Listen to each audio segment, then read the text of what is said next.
a story that I just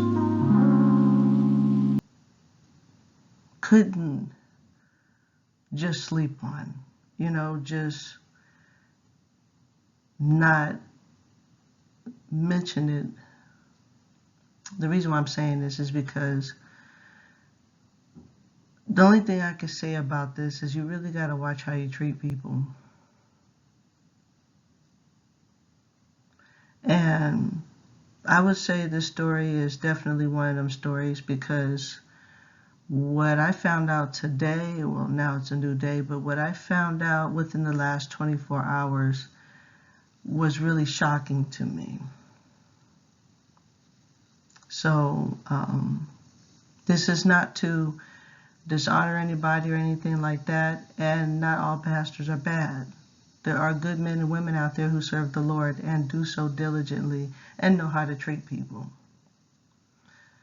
So with that said, here's my story. So this happened some time ago when I was a single parent. It was just me and my daughter. She was a little stroller baby. It was just me and her. And this particular pastor was a principal over a school called Zion Preparatory Academy. So I'm up at the school that day for some reason, and I'm pushing my baby in the stroller, and I saw the pastor walking out to his fancy car. That city where I was at, the Negroes in that city, they, it seemed, especially in the church community, just really bougie and, think they better than. That's just the impression I had at that time. Looking down on people like me, because I didn't have the prestige or wealth or whatever. I don't even think those Negroes were really all that wealthy, but you wouldn't know it by the attitude, but I'm going to leave it as that. So I said hi to the pastor, hi, Pastor so-and-so, and he spoke back, and like I said, he was walking out to his car, and I was walking up the pathway with my daughter. And see, I wasn't from that city or state. I didn't have any friends or family out there. I was still fairly new out there. So I hadn't made any real connections there yet or anything.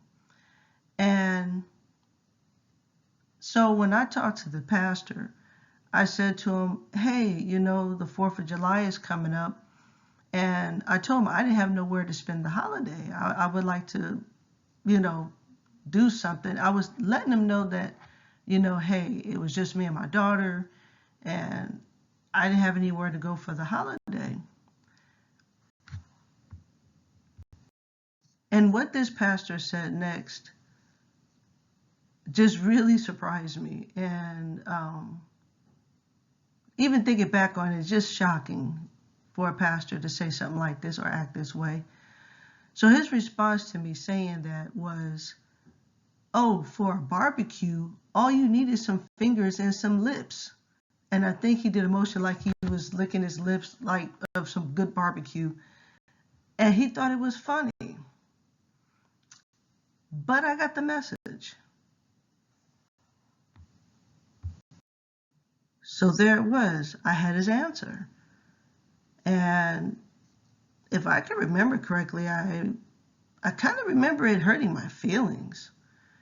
And I had his answer. That was basically his answer. And I got the message, like I said. So, I just went on and spent the holiday alone with my daughter.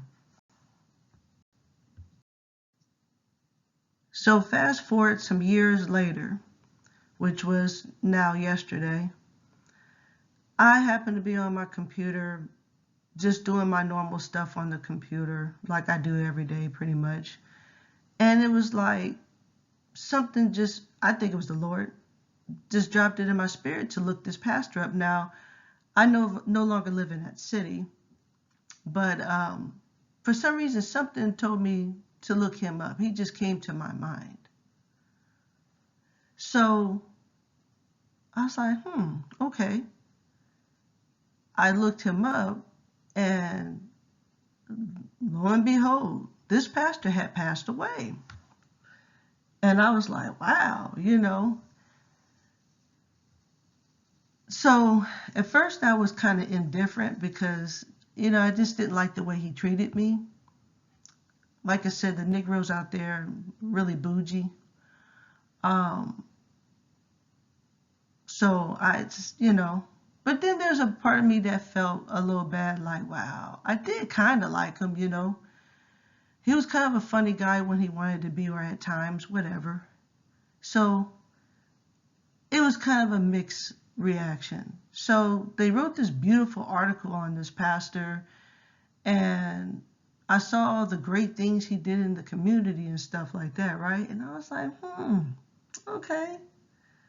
And when I thought about it later, I was like, well, he did all this great stuff. Why didn't he have any grace on me? Why didn't he have any mercy on me? Why didn't he have a heart for me? Just a thought. But anyway, so I saw the article, but the thing that caught my attention was his date of death. So I saw it, but I didn't think a whole lot about it. I was like, okay. And I moved on. So then later, when I got home and I took a shower, right when I was in the shower, it was almost like the Lord dropped it in my spirit, like he brought it to my attention.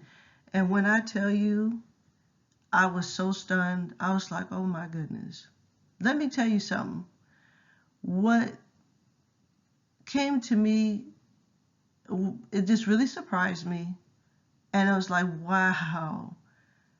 Like, he don't play about his people. He really don't. Guess what day this man died on? Yes, you've guessed it. He died on the 4th of July. The same holiday I told that man that I had no one to celebrate it with. It was just me and my daughter. And basically it was just us. And this man sent me away basically with hurt feelings. Didn't care about my plight or what I was going through.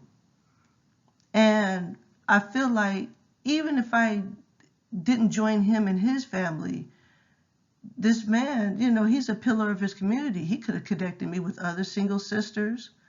I just think there's so many things he could have done than to just pretty much dismiss me like that.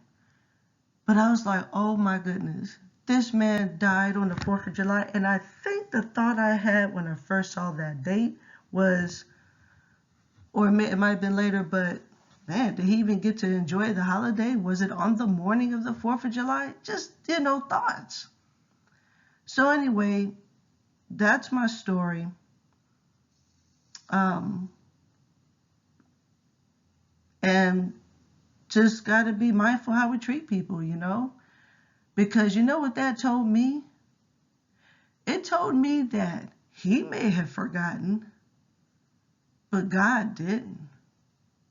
And you know what? When he said those words to me and dismissed me like that, you know who else heard it?